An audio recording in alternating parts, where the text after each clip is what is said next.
I just don't understand why Israel is so important to the U.S. Like, they could get other allies in the Middle East if they would stop destabilizing it.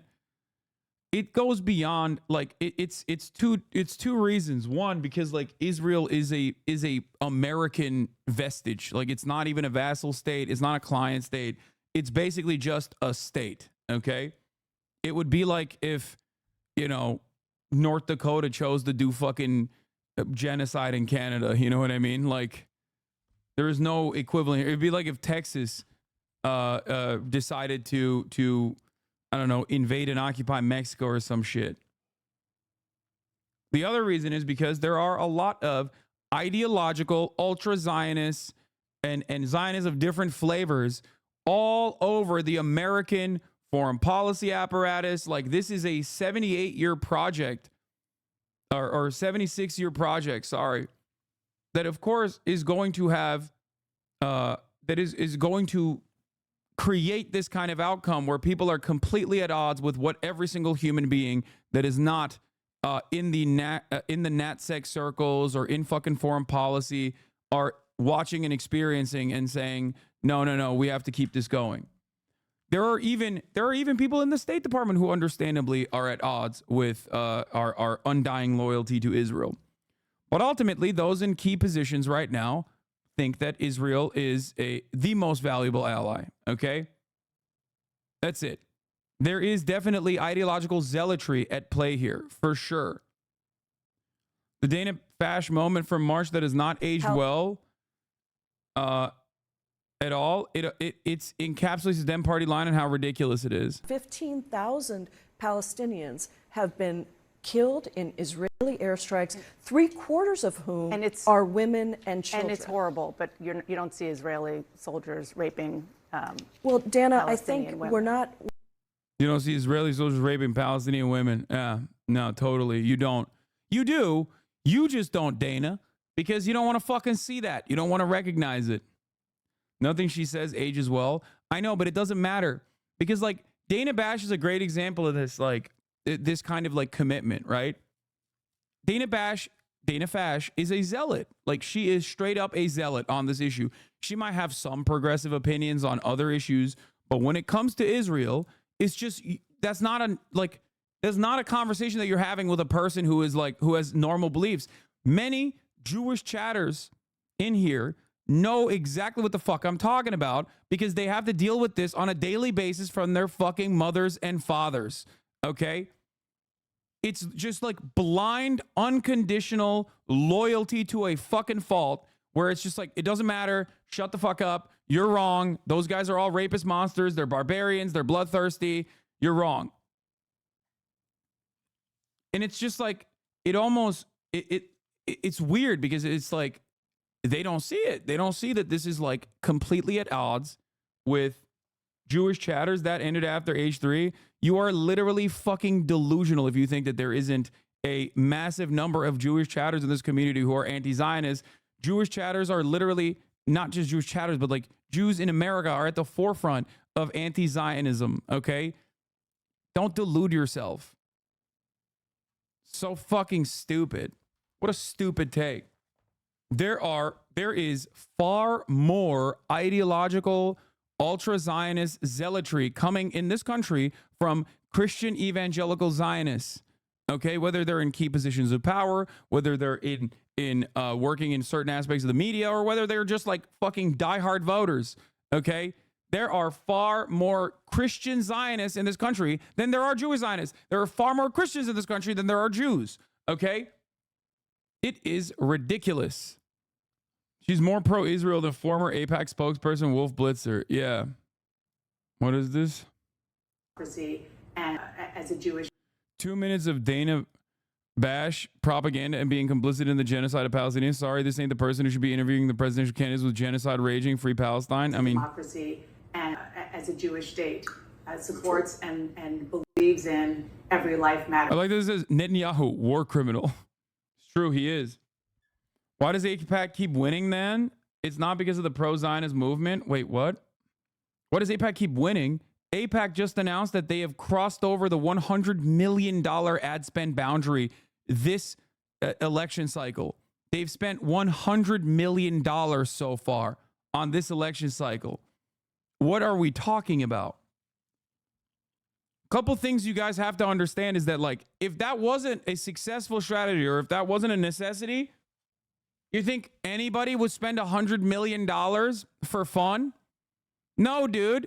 They're doing it for a fucking reason. That's number one. Number two, if the same principle goes for the social conditioning necessary. It pairs very well with America's imperialist interests, but the social conditioning necessary for people to develop Zionist opinions and take it for granted and not even question it ever, all of that is a multiple decade project and commitment. We understand it when the fucking Federalist Society engages in this sort of shit, but for some reason, when it comes down to it, when it's is any kind of influence from a foreign nation like Israel, it's whoa, hold on now. According to NYU, Zionist is now classified as hate speech. AIPAC also doesn't just message on Israel. They attack anti-Zionist candidates on all sorts of issues in order to unseat them. Exactly. They rarely ever fucking attack on the issue of Israel, because they also know most people, at least voters, don't give a fuck. Okay? Yeah, if you're a Democratic Party operative, or if you're a weapons contractor or whatever, yeah, they obviously have an ideological predisposition to be in support of Israel. But in terms of fucking the average Joe, they don't give a shit. The average Joe is probably more likely to be straight up anti-Semitic and anti-Israel than fucking than pro-Israel to the same degree. That's why I always say there is this massive division. There is this massive attitude difference between those in positions of power, okay, in terms of their analysis of their support for Israel versus the broader electorate. Isn't it ironic how Zionism is anti-Semitic? I mean, yeah. I don't think it's that ironic. Yeah, it's a nationalistic, it's a hyper-nationalist, fascist ideology. Anyway, I got banned from the Israel subreddit for saying that Israel isn't Jews in response to a thread claiming Israel isn't an ethno-state. If you want a depressing POV from a strict political strategist, raw impact thought, her going anti-Israel is not something Trump can do, so it's only a rope she can pull, and it will be massive media cycle, multi-interviews, big impact, etc. It will be a big break from Biden moment. Biggest impact time, October 8th to 15th. I hope she doesn't listen to those advisors to wait. I mean, 100%. But I don't think she's going to do that because she's not doing that at the DNC at all. And I think October 8th is far too late to do it, because then it heats up the anti-Semitism allegations. Why did she wait this long? Oh, she's doing this in the 1 year anniversary of October 7th. I think she should be cutting and switching off as quickly as possible, which she has done, for the record. She has done. She's already done that on the economy, for example, on certain aspects. She takes ownership over Biden administration's failures in terms of the inflation, in terms of grocery prices, and has been able to so successfully communicate that you would not think that she was the VP at all. Meanwhile, while we're having this conversation, the World Food Program says it's pausing its activities in the Gaza Strip after one of its teams came under fire last night near an Israeli checkpoint. Okay, Manny Fabian, please use something that's not passive voice for once when describing Israeli atrocities. Please, I beg of you. You are physically incapable of typing those words out. It's so it comes across as though you are genuinely allergic, okay? How could this have happened? Passive voice at all times, dude. Bullets traveled through the air and struck this car. According to World Food Program, the team was returning from a mission to the Kerem Shalom crossing with 2 armored vehicles after escorting a convoy of humanitarian aid trucks to central Gaza. The organization says the team came under fire a few meters from an IDF checkpoint at the Wadi Gaza bridge. Despite being clearly marked and receiving multiple clearances by Israeli authorities to approach, the vehicle was directly struck by gunfire as it was moving towards an IDF checkpoint. The vehicle sustained 10 bullets, including 5 on the driver's side, 2 on the passenger side, and 3 on the other parts of the vehicle. The World Food Program says there were no injuries. The IDF has not yet commented on the incident. This just happened. They were Hamas. This time is real. Yeah. They will say that, by the way. They'll say it's Hamas that did it near the Israeli checkpoint. But that's not all. Here, let's watch Dana Fash. אנחנו מטילים מצור מוחלט על העיר עזה. אין חשמל, אין מזון, אין מים, אין דלק. אנחנו נלחמים בחיות אדם, ואנחנו נוהגים... This war is extremely complicated. What is not complicated is that there is a violent rage that is going on against Jews that we have not seen, maybe even ever, in America. Yeah, no, totally. This is the most, there's so much violent rage against Jews. You know what's crazy? And I've been saying this, I've been warning about this for months now. America is at the precipice of being significantly more anti-Semitic than it ever has been throughout its history, okay? And it is entirely a consequence of Israel's cynical weaponization of anti-Semitism as a deflectionary mechanism, as a shield, and Israel tying all of its actions to Judaism falsely, because of course it has nothing to do with fucking Judaism at all. It is especially at odds with Judaism, okay? And not only that, but you got hyper right-wing fucking websites blowing the fuck up. You got, obviously, Twitter has now turned into 4chan.